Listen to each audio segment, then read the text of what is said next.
Let's do that by popping some loose change in the ticket machine so we can park a while on Conversation Street. OK,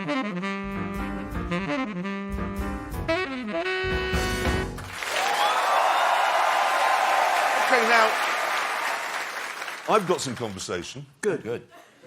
Last night at midnight, there was an alarm in Stuttgart.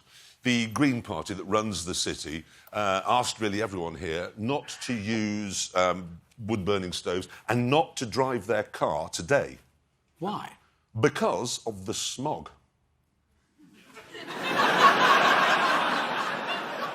Am I making this up?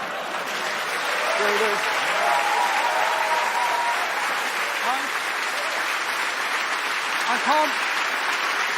I can't imagine anything clearer. That is gin clear, but according to the Green Party, I'm not making this up. You're all from Stuttgart, yes? There is an alarm today because of the smog. Where is it? How clear is it on a good day? I know. We've got a photograph here of Beijing on it now. Let us compare and contrast Beijing on a smoggy day with Stuttgart on a... Not the same, is a it? smoggy day. Now, can I just ask, what would you have done if they'd have actually ordered you not to drive cars? You know, at the moment it's an advisory. If they'd said you are banned from driving cars, what would you have done? Come on the train? That's unbelievable. But this is the thing that we don't really understand about Germany. Once something becomes a rule, it is a rule. In fact, I once had a very interesting conversation with two friends of mine. One is from California and one is from Germany. And we were talking about losing your driving licence. And the Californian said, in Germany, what would happen if you lost your licence and then you drove your car? And the German said, no, you cannot do this. And he says, yeah, I know, but what if, I know you're not supposed to, but what if you did? He says, no, you cannot drive, you have no licence. And the Californian went, yeah, man, but, late one night, you go for a drive. And the German went, it is impossible to drive without a licence! Impossible! Impossible!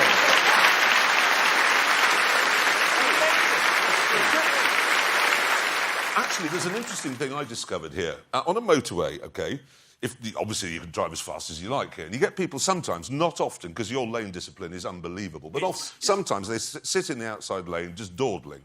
If you tailgate them, OK, now I've got the fines here, you get a €400 fine, 2 penalty points and a 3-month ban for tailgating. That is extreme. Yes? Ouch. Right, but if you overtake them on the inside, just go past them on the inside, that's a €150 fine and 1 point. Oh, my God. No. This is where it gets really good. If you go on the hard shoulder to overtake them, the emergency lane, OK, that's also 1 point, but only €90 fine. There's your answer, that's what you do.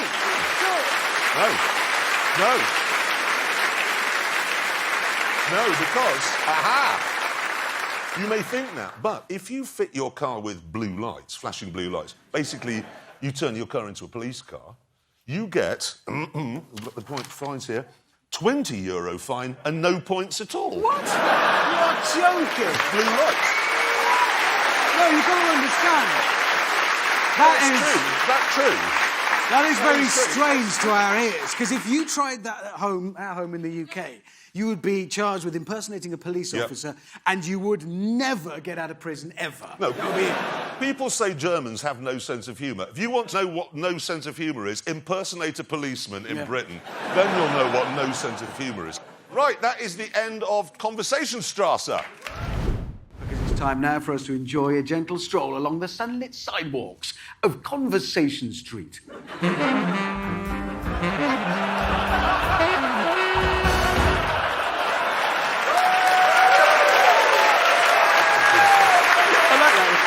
It is, right now. OK, and we start with this. It's the new Alfa Romeo Stelvio. For God's sake! This is important news. It's not important news, it's niche news for morons. It's not! It's a superb car, because you can have it with the same 500 horsepower engine that you get in the Quadriplegio, and with that, you get four-wheel drive. Oh, so that one will work in the wet, will it? Hammond, when somebody has a baby, OK, do you go up to it and they go, look at my new baby that I've created? It's really ugly. Oh, only if it's ugly. You see, you can't be cruel about Alfa Romeo. knows? They're trying so hard. Oh, well, let's just move it on. Forget the Alpha then. Forget the Alpha. Now, we should talk about where we are. Yes. Okay, Yes. Tennessee, because this is the best-selling vehicle in the state. Okay, and... Yeah, we got a picture of a police car and an ambulance and a hearse. Yeah. I'm detecting a theme here. Yeah, the pickup truck, I think I'm right in saying, is very popular in this neck of the woods, yes? I'm sure you may be amazed to hear they really haven't caught on at all in the UK. I mean, almost nobody has one. No, you hardly ever see them, which is a shame because I love a pickup truck. Yeah, we know. No, I love a truck. I like a truck. Yes. I can say that hold here. on. I can say that here. That's fine, you can say that, but they're not actually very sensible, are they? Mate, that's not everything. Anyway, look, you drive around in your Ferrari, OK, and you happily put up with all the compromises that imposes. So you put up with the cost and the inconvenience, and it's not very comfortable because it's a fast car. Same with a pickup. You put up with the compromises, the weight, the size, the fuel Yeah, consumption. but what's the upside? It's a pickup truck. You can use it where you can put logs in it and tow trees out of the woods with it. You could put a bear in it. Hammond, you work in the media. The only thing you have to put in the back of a vehicle are invitations to gala lunches. That's all you ever do. The problem, actually, in Britain with a pickup truck, I'm sorry to have to admit this, is that if you pulled up at a set of traffic lights and you had your cement mixer and your chainsaw in the back, they would be stolen immediately. Anything left in the open in Britain, it's like nuts at a party. You just help yourself. So why doesn't that happen here? Who's got a pickup truck here? Yeah. Holy cow, that's unbelievable. But when you go shopping and put things in the back, why doesn't someone just help themselves? Because they shoot them here. What? Well, there is that. There is that. Thank you, Donald. Where's Donald? No, but why? Have you ever had anything stolen when you were at a red light? Never. Has anyone ever had anything? No. I thought this was supposed to be crime-ridden in America. Maybe people are honest. I don't know. It's possible. I'm honest, but if I was in Britain and I saw a pickup truck parked with a lawnmower, I'd think, oh, I'll have that. Now, yesterday we went to, it was like a big classic car museum just out of town here, where you could also buy the exhibits. It's great fun. It was a fantastic day out. Really enjoyed ourselves in there. I mean, it was full of, sort of Mustangs and Camaros and stuff. There was stuff like this. We've got a picture of this sort of thing. 60s and 70s stuff. Now, we know that cars like this are horrible to drive. Terrible. But they're tremendous to look at. There was so much joy in car design back then. And you just see it in that car there. It actually made us slightly sad in a way, though, didn't it? Because as we were leaving, we suddenly started wondering, well, what are they going to put in that museum in 40 years' time? Yeah. A Nissan bloody Duke. Exactly. Yeah, who wants to look at that? I don't want to look at that now. No, exactly. Or the Dodge Dart. What child's going to say, oh, Daddy, let's go and look at the 40-year-old Dart in the museum? Nobody is. I know, it's true that car design has become so dreary lately, and I think part of it, it's almost as if the people who design cars don't actually like cars. Yeah, exactly right. But they did then, and you can tell. I mean, there was a Cuda in there next to a Plymouth Fury, and I just stood for about an hour just soaking them in. I saw a 1966 Cadillac. We've got a picture of it here, look. Now, what I like about this is that the bloke who designed the bonnet, he got to the grille. He thought, I'll finish with the bonnet, I'll do the grille. But he didn't tell the blokes doing the wings, and they kept going. Look, so it sort of goes like another foot. No, but fantastic. you end up with a fantastic-looking car. It's like the Buick Riviera. They had one of those in there. I mean, look at that. Yeah. Glorious. I had one of those as a toy when I was little, and if you put your finger over the back window, it flashed its lights. And you just look and you go, how can Buick have gone from doing that in, 30, 40 years to doing this, whatever this brown... Look at... How have they done that? And it's the same as Chevrolet. There was an Impala in there, 1960. Look at that. Yeah. That is Look at exciting, not moving. Look at it. That's a Chevy Impala from the 60s. Let's have a look at one from today. Oh, for God's sake. How did they even have the nerve to call that an Impala? Because it isn't one. I was looking at a Corvette, a 70s Corvette. That's the C3 model if you're a Corvette nerd. This was a car that was driven by all of the astronauts. Exactly. And Dirk Diggler. Yep. Wow. So it's a car for porn stars and astronauts. What a strapline that What is. car is there today that can be driven by porn stars and astronauts? There isn't one. An Alpha? Actually, he's right. No, astronauts have to get there. He's right. That's exactly what the quadriplegio is. No. It's for porn stars and astronauts, which is what I am. Now, I would like to have a conversation about the Nürburgring, because this is important. Last year, I was delighted. The people who run the Nürburgring in Germany, they said they were going to ban car manufacturers from setting lap records. Sorry, there, why were you delighted about that? Because that's an excellent idea. Because if you make a car that is excellent for doing a fast lap of the Nürburgring, it will be useless as a car everywhere else in your life. It's like setting your house up to play Laser Quest. It will be brilliant for playing Laser Quest, but it'll be rubbish for a dinner party because it's full of lasers and darkness and fog and music and people running around thinking that they're in Star Wars. Or you could get a dog. You could train a dog as an attack dog, which is fantastic if you own a scrapyard and you need the dog to guard it. But if you take it home and expect it to be a pet, it will eat your children.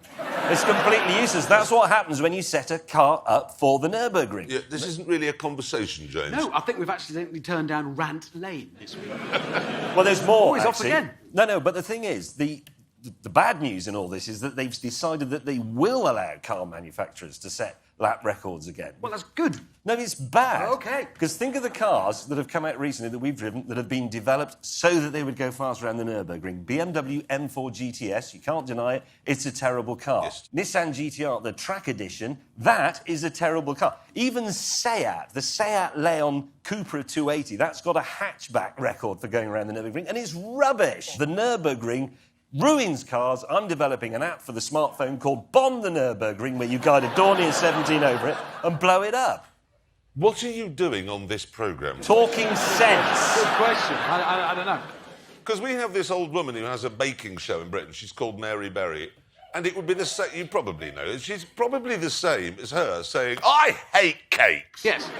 Mary Berry would agree with me, because if she made a cake that had been developed on the Nürburgring, someone would put fried onions on the top and completely ruin it. You'd have a Victoria sponge with onion on the top for no reason.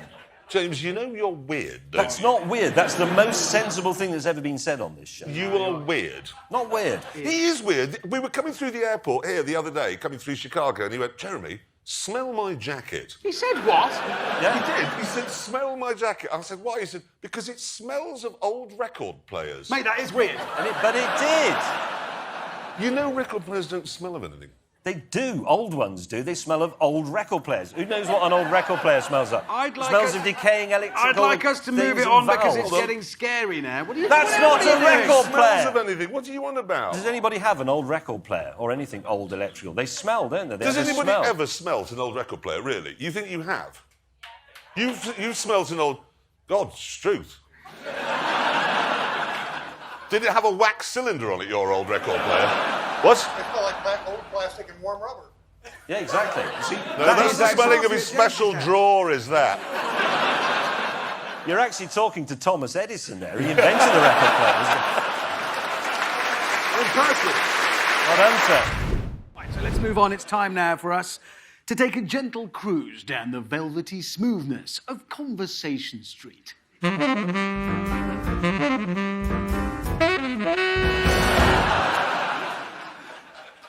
That really hurt. It did. Just to be absolutely clear with you, that really, really hurt. Yeah. It was supposed to be a pretend bottle.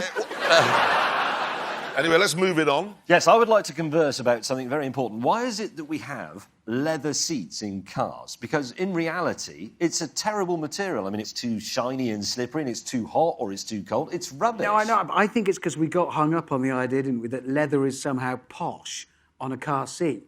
But it didn't used to be like that. In the old days, the posh people sat in the back of the car on cloth seats, and it was the chauffeur, the driver, sitting at the front that gave him leather because it's hard wearing. I've got a picture here of an old car. Look, they didn't even extend the roof to cover it. Just another 3 feet would have done it. And I think that's deliberate. I think that's to remind him that he's scum. Yeah. What would you two like to have instead of leather? Well, there's all sorts of things you could use. You could have cable knit, wool. Well, which is...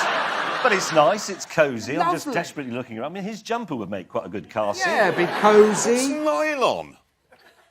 It is, or pleblon, one of the two. It's a good idea. It isn't These a are good idea. It's right. It isn't. Or, how's this for an idea? Let me just throw it out there. Why not take a cow, turn the middle of it into burgers and steaks, and then instead of throwing the skin away, use it to cover the seats of your car? Because it's a terrible material and it doesn't work. That's only because you two have decided to be vegetarians. Well, no, hang on. No, they have. Well, they a bit. actually have. They woke up together one morning and went, let's not eat meat anymore. OK, we didn't wake up together one morning. Absolutely clear on It's a that. fine They definition. mysteriously arrived at the same conclusion at pretty much the same day. Anyway, we still eat chicken. Yep, and chicken is a vegetable. Well, it is. No, it is. Scientifically, chicken is a vegetable. If you cut a chicken's head off, it still runs around, There you go. thereby proving it's not a sentient being, it's a higher order vegetable. It's a vegetable. Scientifically. OK, then, well, we'll make the seats in your cars out of chicken skins. Actually, that's not a bad idea. Wouldn't a chicken skin seat just look like a giant scrotum? Yes, and that's your fault for not eating meat. So now let's move on, shall we? I've got something. Back in the 1920s, OK, a Scottish company made a car which they said was for women. Got a picture of it here. It's called the Galloway. Yeah, but what about that car makes it for women? It's just Well, a they car. said that it had a smaller than usual steering wheel and a more reliable engine. Oh, yeah, of course, because men don't want a reliable engine, do they? It's only women. I hate reliable engine. Also, you could drive it standing up, which is what women did in the 1920s. This sort of thing is still going on today, actually, because I've got news of one here. A car that's been launched called the Seat Mii Cosmopolitan. We have a picture of it. There you go. Sorry, how do you spell me? M-I-I. It is me. It is a Mii. It's It's been not done these in... days. I've got a me. Well, it's been done in collaboration with Cosmopolitan magazine. It's aimed at Cosmo Girl, it says. And, are you ready? The headlights have an eyeliner shape. No, they don't. It's easy to park.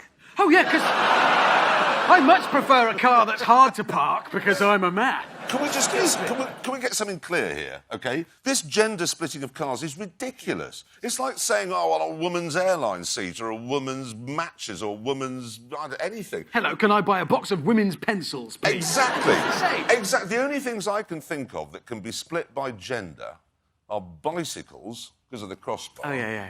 and underwear. Sometimes, yeah. Overshare? No, I said that.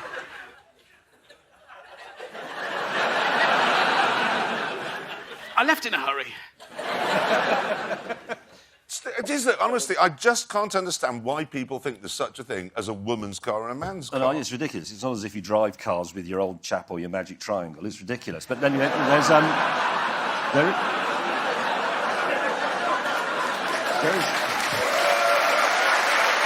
listen. It's a little practice.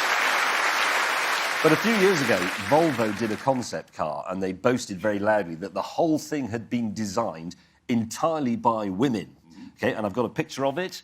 It's a coupe with gull-wing doors and a massive engine. So everyone would do. I would definitely have done that. Yes. Yes, exactly. Men and women are exactly the same when it comes to cars. Yes. The end. Exactly. Right, now, you know Tesla? Tesla believes it's pioneering the electric car, but that ain't so. There was a Scottish company back in the 60s, made an electric car. I've got a picture of it here. Oh, God. It's called the Scamp, OK? It had a top speed of 35 miles an hour, a range of 20 miles, and I want to make it absolutely plain, that's Scottish, not British. It is, yeah. Very definitely. Yeah, that is Scottish. I think we can end conversation straight there, right? And now we must move on because it is time to set the sat-nav for destination chat as we head down Conversation Street.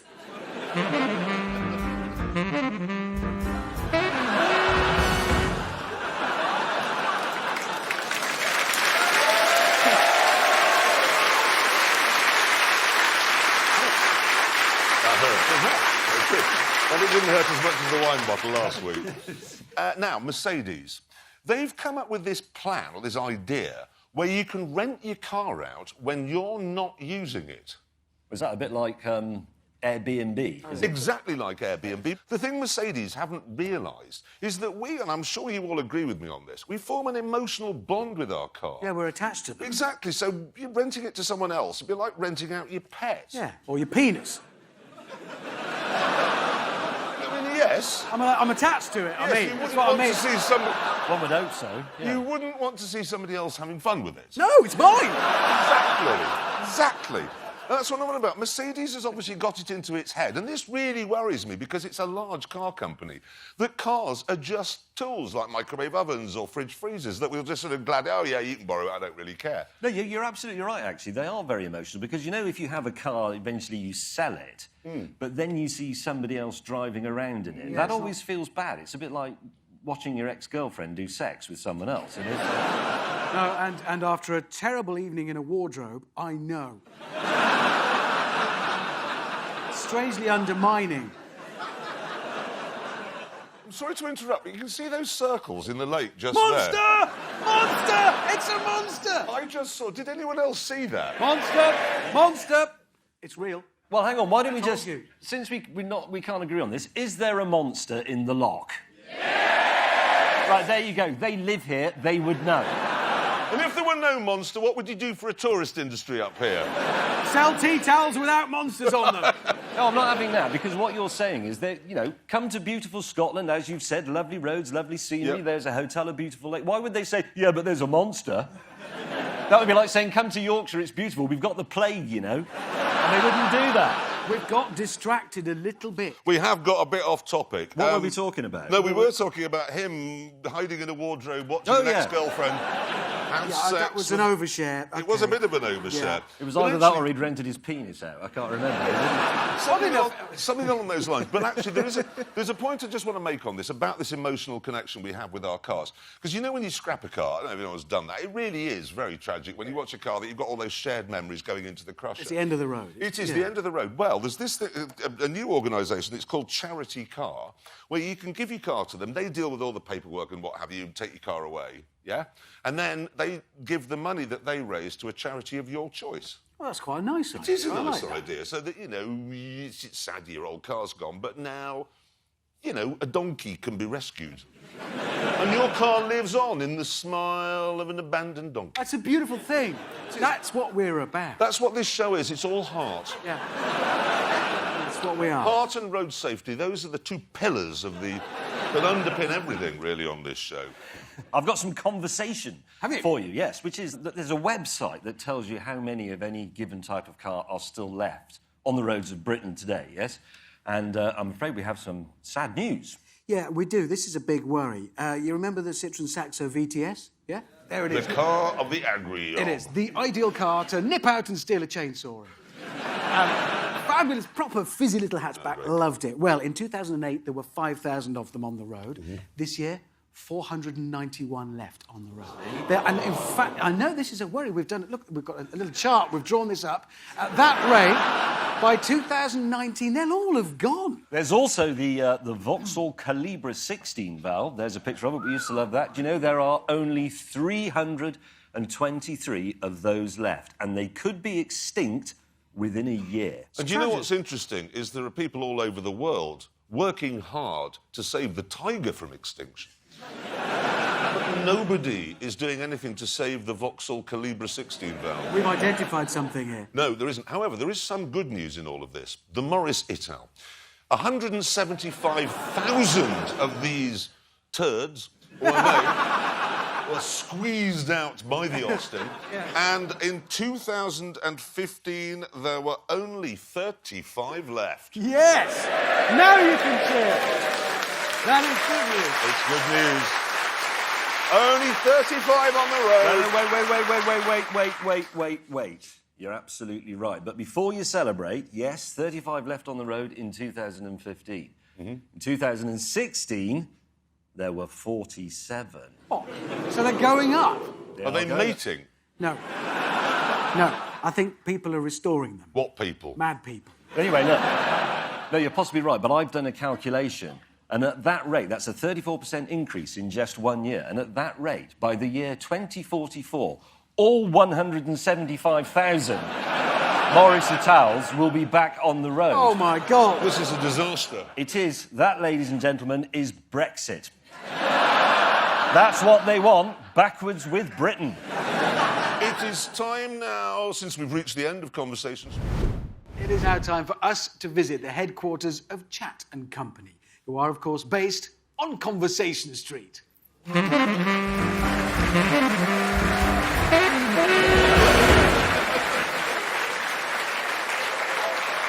Best one yet. Anyway, we begin with Dubai, in fact, because the first time I came here, which was only 20 years ago, it was like a small village. I was the tallest thing in it. Now look at it. It's unbelievable. It's not that now, is it? It is. Staggering. It is unbelievable, that. Do you know, this shirt is older than everything you can see out of that window. James, that shirt is older than Carthage, mate. Look at it. It is getting on a bit. Anyway, the point I'm trying to make is, a few years ago, when I first came here, there were virtually no motoring laws at all. I woke up one morning in my hotel, the hotel, there was only one, in the hotel thinking, how did I get back here last night?